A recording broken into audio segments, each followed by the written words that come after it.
The Battle of Kursk was a crucial victory for the Soviet Army that undoubtedly showed that the tides of war were swinging in favor of the Soviet Union. Prior to the battle, the Soviet Army had created a large salient around the town of Kursk. This was not long after the Battle of Stalingrad, which inflicted significant casualties on both sides.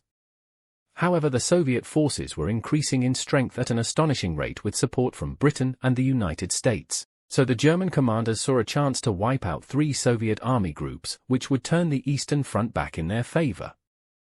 The attack was delayed, however, as the German commanders decided to wait for the arrival of the new Tiger and Panther tanks. These tanks were much more survivable than their predecessors and also had larger guns that easily dealt with the Soviet Army's T-34 tanks.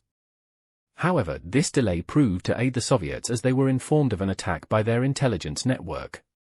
As a result, they were able to prepare their defenses. This came in the form of withdrawing their main forces to more defended lines. As they made their way back, they laid huge anti-tank minefields and more defenses. The attack finally begun on the 5th of July, where the German forces attacked from both the north and the south to try and surround the Soviet forces. They inevitably came up against tough resistance with huge numbers of soldiers and equipment involved.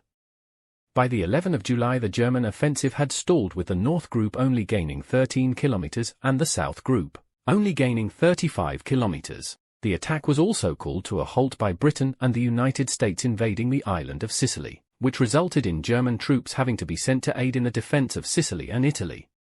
In a counterattack, the Soviet Army began to attack the North Group and the South Group and forced them both back significantly.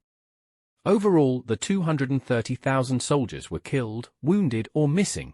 2,000 tanks were destroyed and 600 airplanes shot down.